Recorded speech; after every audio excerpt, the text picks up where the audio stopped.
नमस्कार, मैं doctor Surendra Singh, assistant professor BSR government arts college Alwar. आज मैं आपको BA पार्ट फर्स्ट के फर्स्ट पेपर राजनीति विज्ञान के मूल आधार पुस्तक के 7वें अध्याय राजनीतिक सत्ता के बारे में अध्ययन करवाऊंगा। सत्ता को राजनीतिक व्यवस्था रूपी शरीर की आत्मा कहा जा सकता है। यह शक्ति, प्रभाव और नेतृत्व का मूल उपकरण है और नीति निर्माण, समन्वय, अनुशासन, प्रत्यायोजन आदि राजनीतिक प्रक्रियाएं सत्ता के आधार पर ही संभव होती हैं। औपचारिक एवं अनौपचारिक दोनों ही प्रकार के संगठनों में सत्ता को महत्वपूर्ण स्थिति प्राप्त होती है और राजनीतिक जीवन में सत्ता की अवहेलना नहीं की जा सकती। कोई व्यक्ति या व्यक्ति समूह बिना औपचारिक सत्ता के होते हुए भी एक विशेष परिस्थिति में सत्ता धारण किए रह सकता है। लोकतंत्र में सत्ता का अधीनस्थों अर्थात जनता के द्वारा स्वीकृत किया जाना महत्वपूर्ण होता है। राज व्यवस्थाओं एवं राजनीति में सत्ता की मात्रा को बढ़ाना आवश्यक तथा महत्वपूर्ण होता है। राजनीतिक लक्ष्यों की सिद्धि इसी से संबंधित होती है और बहुत अधिक सीमा तक इसी पर निर्भर करती है। सत्ता की अवधारणा, उसका अर्थ और उसकी व्याख्या।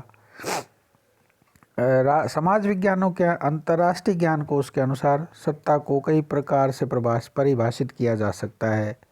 सत्ता की अनेक व्याख्या की गई हैं, किंतु अपने सभी रूपों में सत्ता शक्ति, प्रभाव एवं नेतृत्व से जुड़ी हुई है।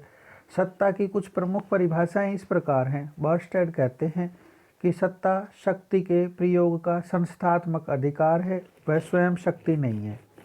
बीच के अनुसार दूसरों के कार्य निष्पादन को प्रभावित या निर्देशित करने का औचित्यपूर्ण अधिकार सत्ता है। हेनरी फ्योल कहते हैं सत्ता आदेश देने का अधिकार और आदेश का पालन करवाने की शक्ति है। एलन के अनुसार सौंपे गए कार्यों के निष्पादन को संभव बनाने हेतु प्रदान की गई शक्तियां एवं अधिकार सत्ता कहलाते हैं। थियो हैमैन ने सत्ता की परिभाषा कुछ अधिक स्पष्टता के साथ की है। उनके अनुसार सत्ता वह वैधानिक शक्ति है जिसके आधार पर अधीनस्थों को काम करने के लिए कहा जाता है तथा उन्हें बाध्य किया जा सकता है और आदेश के उल्लंघन पर आवश्यकता के अनुसार प्रबंधक उनके विरुद्ध अनुशासनात्मक कार्यवाही कर सकता है, यहाँ तक कि उनको कार्य से भी पृथक कर सकता है। उपर्युक्त सभी विद्वानों ने सत्ता को निर्णय लेने, आदेश देने और आदेश का पालन कराने वाली उच्च स्तरीय शक्ति के रूप में परिभाषित किया है। इन सभी परिभाषाओं में सत्ता के औपचारिक पक्ष को या मात्र कानूनी पक्ष को ही दृष्टि में रखा गया है तथा इस प्रकार ये परिभाषाएं सत्ता के केवल एक ही पक्ष को स्पष्ट करती हैं। सत्ता आदेश देने वाली उच्च स्तरीय शक्ति है, लेकिन केवल इस स्थिति के कारण ही सत्ताधारी के आदेशों का पालन नहीं होता है। आदेशों के पालन का एक आधार अधीनस्थ अथवा जिन्हें निर्देश दिए जाते हैं उनकी सहमति होता है।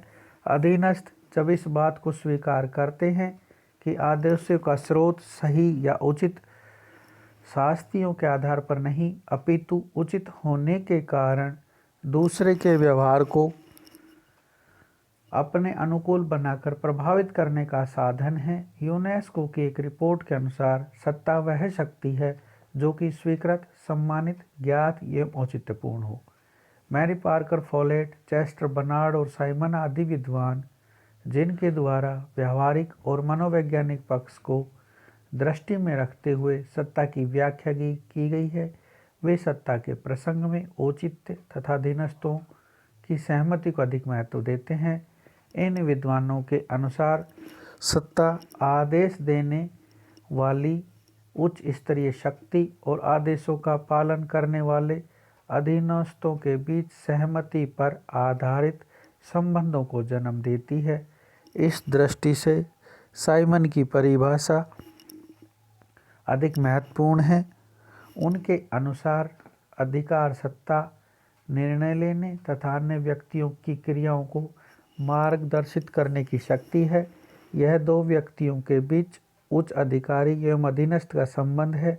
उच्च अधिकारी निर्णय लेता है और आशा करता है कि अधीनस्थ द्वारा उसका पालन किया जाएगा। अधीनस्थ ऐसे ही निर्णयों की आशा करते हैं और उनके व्यवहार इन निर्णयों से निर्धारित होते हैं। इस प्रकार सत्ता के दो पक्ष हैं।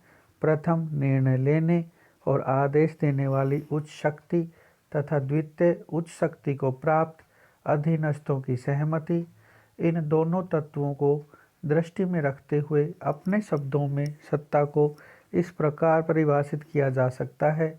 अधिकार सत्ता निर्णय लेने, आदेश देने तथा उनका पालन करवाने की वह शक्ति, स्थिति या अधिकार है जिसे अधीनस्थों द्वारा स्वीकार कर लिया गया है और संगठनात्मक लक्ष्यों की पूर्ति के लिए अधीनस्थों द्वारा जिनका पालन आवश्यक होता है। सत्ता की प्रकृति। सत्ता की प्रकृति के संबंध में विचार भेद हैं और इस संबंध में प्रमुख रूप से दो सिद्धांतों का प्रतिपादन किया गया है। ये दोनों ही सिद्धांत प्रोफेसर बीच द्वारा प्रतिपादित किए गए हैं, जो इस प्रकार हैं: औपचारिक सत्ता सिद्धांत और स्वीकृत सिद्धांत। Formal theory, acceptance theory. ये सिद्धांत फॉर्मल थ्योरी के अनुसार सत्ता को आदेश देने का अधिकार माना जाता है और सत्ता का प्रवाह ऊपर से नीचे की ओर चलता है। यह अधिकार व्यवस्थाओं एवं संगठनों में विशिष्ट एवं वरिष्ठ अधिकारियों को दिया जाता है और इससे आदेश या सत्ता का एक पदक्रम बन जाता है। सत्ता के पीछे व्यवस्था या संगठन की औचित्यपूर्ण शक्ति होती है। इस शक्ति के कारण उसे स्वीकार किया जाता है। सत्ता आवश्यक रूप से सत्ताधारी की व्यक्तिगत श्रेष्ठता को नहीं बतलाती। सत्ताधारी तो व्यवस्था या संगठन में अंतर्निहित शक्ति का कार्यशील प्रतीक मात्र है। मैकाइवर ने इसे शासन का जादू कहा है कि एक व्यक्ति जो आदेश देता है वह भले ही अपने अधीनस्थों से अधिक बुद्धिमान न हो, अधिक योग्य न हो और किसी भी दृष्टि से अपने सामान्य साथियों से श्रेष्ठ न हो, कभी कभी तो उसका स्तर इन सब से हीन भी हो सकता है, लेकिन वह सत्ता की स्थिति में होने के कारण आदेश निर्देश देता है और उसके आदेशों का पालन किया जाता है। स्वीकृत सिद्धांत। व्यवहारवादी या मानव संबंधवादी औपचारिक सत्ता सिद्धांत में विश्वास न रखते हुए स्वीकृति सिद्धांत का प्रतिपादन करते हैं। इन यथार्थवादी अध्ययनकर्ताओं के अनुसार सत्ता कानूनी रूप से तो केवल औपचारिक होती है, किंतु वास्तव में सत्ता या आदेश के अधिकार की सफलता अधीनस्थों की स्वीकृति पर निर्भर करती है। जब अधीनस्थ अपनी समझ और योग्यता के दायरे में आदेशों को स्वीकार कर लेते हैं तो यह स्थिति सत्ता स्थिति बन जाती है। बर्नार्ड अपनी रचना the function of the executive में लिखते हैं कि अधीनस्थ आदेशों को स्वीकार करें। इसके लिए 4 शर्तें पूरी होना जरूरी हैं। नंबर 1, अधीनस्थ अधिकारी आदेश अथवा सूचना को समझता या समझ सकता हो। नंबर 2, अपने निश्चय करने के समय उसका यह विश्वास हो कि आदेश संगठन के उद्देश्यों के साथ असंगत नहीं है। नंबर 3, निर्णय लेने के समय वह यह सोचता हो कि एक समग्रता के रूप में संबंधित आदेश उसके व्यक्तिगत हितों के अनुकूल हैं। नंबर 4, वह मानसिक और शारीरिक दृष्टि से उस आदेश के अनुपालन की क्षमता रखता हो। वस्तुतः सत्ता की प्रकृति के संबंध में प्रतिपादित इन दोनों ही सिद्धांतों की अपनी अपनी दुर्बलताएं हैं और इन्हें अतिवादी कहा जा सकता है। इन दोनों सिद्धांतों की सत्यताओं को ग्रहण करते हुए एक संतुलित दृष्टिकोण का विकास हुआ है, जिसके अंतर्गत सत्ता की अवधारणा में संस्थाकृत औपचारिक शक्ति और अधीनस्थों की स्वीकृति दोनों को महत्वपूर्ण स्थान दिया गया है। यही उचित दृष्टिकोण है और राजनीति विज्ञान में सामान्यतः इसी को अपनाया गया है। धन्यवाद।